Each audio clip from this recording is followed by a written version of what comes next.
3,25,000 కోట్లు మన హిస్టరీలో ఇంత పెద్ద డీల్ ఎప్పుడు చేయలేదని చెప్తున్నారు. ఇది ఆల్మోస్ట్ ఫైనల్ స్టేజ్లో ఉంది. కానీ దీన్ని అడ్డుకోవడానికి చాలా ప్రయత్నాలు జరుగుతున్నాయి, ఎక్స్టర్నల్గా ఇంటర్నల్గా. ఎందుకు అంటే మనకి ఇంటర్నల్గా ఎక్స్టర్నల్గా రెండింటికి జరుగుతూనే అంటున్నారు. దాంట్లో ఇంటర్నల్గా తెలిసిందే, బై అండ్ లార్జ్ ఎప్పుడైనా కూడా ఇంటర్నల్గా పొలిటిక్స్ అనేది నడుస్తూనే ఉంటుంది. ఇన్ఫ్యాక్ట్ రఫేల్ విషయం ఇప్పుడు కాదు, ఒరిజినల్గా 36 రఫేల్ కావాలన్నప్పుడే వాళ్ళు దీంట్లో ఇది ప్రైస్ చాలా ఎక్సెసివ్గా ఉంది, యూపీఐఆర్లో దానికంటే కూడా చాలా ఎన్నో ఇంతలో ఎక్కువ రేటుతో ఉంది, ఇది ఇక్కడ ఏదో స్కాండల్ జరుగుతుంది, కరప్షన్ జరుగుతుంది, ఇవన్నీ అప్పుడు ఒక నరేటివ్ జరిగింది, ఇప్పుడు కాదు. సో రఫేల్ మీద ఇష్యూ అప్పట్లోనే ఫస్ట్ నుంచే ఉన్నది ఉంది. సో ఇప్పుడు ఎక్స్టర్నల్గా ఎందుకు జరుగుతుందంటే ఇది చాలా ఎవిడెంట్గా ఉంది. ఇన్ఫ్యాక్ట్ ఇప్పుడు ఆపరేషన్ సింధూర్ అప్పుడు మనకి రఫేల్ అనేది చాలా యూస్ఫుల్ పీస్ ఆఫ్ టెక్ లాగా అయింది. అక్కడ ఎలక్ట్రానిక్ వార్ఫేర్ని కాంబాట్ చేయడమే కాకుండా ఇప్పుడు రఫేల్లో ఉండే ఒక చాలా ఇంట్రెస్టింగ్ ఫీచర్ ఏంటంటే అది దాదాపుగా ఒక 300 కిలోమీటర్లు ఉన్న డిస్టెన్స్లో కూడా అది టార్గెట్ చేయగలదు. అంటే మనకి విజువల్ రేంజ్లో లేనిది, కనబడనటువంటి థ్రెట్స్ని కూడా అది అటాక్ చేసి అది డిస్ట్రాయ్ చేయగలదు. ఇన్ఫ్యాక్ట్ పాకిస్తాన్లో కొన్ని చోట్ల అన్నారు ఇది బార్డర్ దాటకుండా కూడా పాకిస్తాన్ లోపల ఉన్న కొన్ని చోట్ల కూడా మనం కొట్టగలిగాం.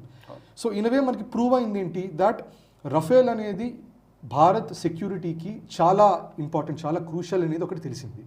కానీ అఫ్కోర్స్ పాకిస్తాన్ అంటుంది అదేం రఫేల్ మాకేం చేయలేదు, 6-0 మేము 6 రఫేల్ని పడేసాం అన్నారు.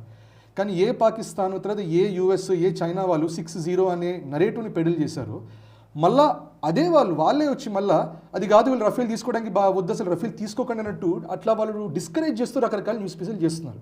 సో నిజంగానే 6 రఫేల్ పడుంటే డిస్కరేజ్ చేయాల్సిన అవసరం ఏముంది, వాళ్ళకేం భయం, అంత భయం ఏముంది. సో ఎక్స్టర్నల్గా డెఫినెట్గా ఇంతకు ముందరి నుంచి కూడా ప్రతి ప్రయత్నము భారత్లో పబ్లిక్ సెంటిమెంట్ రఫేల్కి వ్యతిరేకంగా వెళ్ళాలి, ప్రభుత్వం ముందుకు తీసుకెళ్ళకూడదనే ఉద్దేశంలో చేస్తున్నారు. దాంట్లో ఒకటి మీరు అన్నట్టు ప్రైస్ వైజ్ చాలా ఎక్కువ ఉంది అనడం, రైట్. 36 రఫేల్ మీకు 59,000 అయినప్పుడు, మీకు 114 అయినప్పుడు maybe it should not be more than 2 lakh crores. కానీ మీకు 3.5 లక్షల కోట్లు ఎందుకు అవుతున్నది అని చెప్పి ఇదొకటి డౌట్ పెట్టడం మొదలు పెట్టారు. ఇక్కడ ఏదో కుంభకోణం జరుగుతుంది, ఏదో జరగబోతుంది ప్రచారం. కరెక్ట్, ఇదొకటి చేస్తున్నారు, ఇదొకటి జరుగుతుంది. సో దీంతోపాటు ప్యారల్గా మొన్ననే వచ్చిన ఒక యూఎస్ రిపోర్ట్లో వచ్చింది దట్ ఆపరేషన్ సింధూర్ అయిన వెంటనే చైనా నుండి చాలా నెరేటివ్, చాలా పేడ్ ఆర్టికల్స్, ఓన్లీ చైనాలో కాదు, చైనీస్ టెలివిజన్లోనే కాదు, యూఎస్ బేస్డ్ ఎంటిటీస్లో కూడా వాళ్ళు స్పాన్సర్ చేసి మరి రఫేల్కి వ్యతిరేకంగా రాయించారు. సో దీనికి అఫ్కోర్స్ ఒకటి ఏంటంటే నేషనల్ సెక్యూరిటీ వైజ్ అనుకున్నాం దట్ భారత్ అక్కడ స్ట్రెంథెన్ అవ్వకూడదు. ఇన్ఫ్యాక్ట్ ఇప్పుడు లడాఖ్లో కూడా మనకి చైనా వాళ్ళది ఒక ఫిక్స్డ్గా ఒక బేస్ అనేది పెట్టేసుకున్నారు, అక్కడ స్టేషనరీగా వాళ్ళు అక్కడ ఆర్మీని ఎస్టాబ్లిష్ చేస్తున్నారు లడాక్ దగ్గర. సో ఇప్పుడు ఎప్పటికంటే ఇప్పుడు మనకు అవసరం ఇది, ఇట్లాంటి ఈ స్క్వాడ్రన్స్ అన్ని పెంచుకోవాలి. సో అది ఒకటి ఇష్యూ అయితే, రెండో ఇష్యూ ఏంటంటే వాళ్ళ కూడా చెంగ్డూ అనే కంపెనీ ఉంది. ఇప్పుడు రఫేల్ డసాల్ట్ అనే ఫ్రెంచ్ కంపెనీ అయితే చైనా వాళ్ళకి చెంగ్డూ అనే కంపెనీ ద్వారా J-10 JF-17 ఇవన్నీ ఉన్నాయి వాళ్ళకి. ఇన్ఫ్యాక్ట్ మన రిపోర్ట్స్ ఏం చెప్తున్నాయంటే మనకి ఆపరేషన్ సింధూర్ అప్పుడు చైనీస్ ఎయిర్ క్రాఫ్ట్స్ నిలబడలేకపోయాయి, అవి తట్టుకోలేకపోయింది అనేది. కరెక్ట్, అది వాళ్ళు ఒప్పుకోరు, అది పాకిస్తాన్ ఏమంటే అది ఒప్పుకోవట్లే, న్యాచురల్గా అంతే కదా, బిజినెస్లో ఎవరు కూడా వాళ్ళ ప్రోడక్ట్ బాగాలేదని ఒప్పుకోవడానికి లేదు. సో అప్పట్లోనే మొదలైంది దట్ మా ఈ JF-17 ఇవన్నీ బాగా చేసాయి అని చెప్పిన వెంటనే చెంగ్డూ షేర్స్ పెరిగాయి. మీరు చూస్తే అప్పట్లో రఫేల్ స్టాక్ వాల్యూ అంతా సడన్గా కొలాప్స్ అయిపోయింది. తర్వాత మళ్ళీ భారత్ వాళ్ళు వచ్చి ఎవిడెన్స్, ఫోటోగ్రఫిక్ ఎవిడెన్సెస్తో పాటు పెట్టిన తర్వాత మళ్ళీ రఫేల్ షేర్స్ కూడా పెరిగింది. సో ఒకటి చైనాకైనా పాకిస్తాన్కైనా ఏంటంటే national security wise Bharat strengthen అవ్వకూడదు, అదొకటి చాలా వాళ్ళ ఇంపార్టెంట్ ఆస్పెక్ట్గా చూస్తున్నారు. చైనా మళ్ళీ స్పెసిఫిక్ ఏం చేస్తుంది, ఆ చెంగ్డూకి పోటీగా ఇది వాళ్ళ రఫేల్ అనేది రైజ్ అవ్వకూడదు. ఎందుకంటే చైనా అయినా లేకపోతే ఫ్రాన్స్ అయినా యూఎస్ నుంచి F-35 అయినా ఫ్రాన్స్ నుంచి రఫేల్ అయినా ఇవన్నీ 4.5 జనరేటర్ ఫైటర్స్ ఏమున్నా కూడా ఇవన్నీ కూడా వాళ్ళు భారత్ ఒకటే కాదు, భారత్ ఒక మేజర్ క్లయింట్ లాగా, కానీ వేరే దేశాలు కూడా ఉన్నాయి. డెఫినెట్గా మనకి మిడిల్ ఈస్ట్లో కూడా చూస్తుంటారు ఇవన్నీ, మళ్ళీ మనకి ఈ సౌత్ ఈస్ట్ ఏషియాలో చూస్తుంటారు, వాళ్ళు కూడా కొనాలి. సో అవి కూడా కస్టమర్ బేసే. సో ఇక్కడ ఒక ఎకానమిక్ బ్యాటిల్ జరుగుతున్నది, అట్లాగే నేషనల్ సెక్యూరిటీ బ్యాటిల్ జరుగుతుంది, and most important narrative battle కూడా జరుగుతుంది. 3 రకాల యుద్ధాలు. Correct.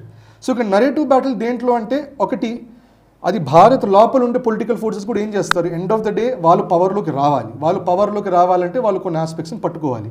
So at some level అప్పట్లో ఆపరేషన్ సింధూర్ అప్పుడు గుర్తుంది, మన దేశంలో మన రాజకీయ నేతలు మాట్లాడింది కూడా వాళ్ళు అక్కడ చూపించుకున్నారు దట్ వాళ్ళ సక్సెస్ లాగా, దట్ ఆపరేషన్ సింధూర్ ఏం జరగలేదని చెప్పడం. అప్పట్లో ఇంతకు ముందర కూడా మనం సర్జికల్ స్ట్రైక్స్ చేసినప్పుడు అదంతా ఏం చెట్లు ఇవే పొట్లు ఇవే వీటి మీద టార్గెట్ చేశారు, మా ఏం ఎస్టాబ్లిష్మెంట్స్ దేని మీద టచ్ చేయలేదన్నట్టు ఒక నరేటివ్ పెడిల్ చేశారు. అది భారత్ నుంచి కూడా కొన్ని వీడియోస్ని తీసుకెళ్ళి చూపించారు వాళ్ళ పార్లమెంట్లో కూడా. చూడు భారత్ వాళ్ళే చెప్తున్నప్పుడు ఇది, సో డెఫినెట్లీ పాకిస్తాన్ వాళ్ళు వీఆర్ స్ట్రాంగ్ అని ఒక చూపించుకుంటున్నారు వాళ్ళు. సో మనకి ఇక్కడ ఏంటి, ప్రభుత్వం మీద ట్రస్ట్ అనేది ఈరోడ్ అవ్వాలి, జనాలకి వాళ్ళ మీద నమ్మకం అనేది తగ్గాలి. సో నమ్మకం తగ్గాలంటే ఒకటి స్టాండర్డ్గా అప్పట్లో యూపీఏ కొలాప్స్ అవ్వడానికి కూడా కారణం ఏంటది, ఇదర్ కరప్షన్ అనేది పట్టుకొని చాలా మటుకు అది కొలాప్స్ అయింది. సో కరప్షన్ అనేది ఎప్పుడైనా పొలిటికల్గా చాలా ఇంపార్టెంట్ పాయింట్. సో అది డెఫినెట్గా ఒక టార్గెట్ జరుగుతున్నది.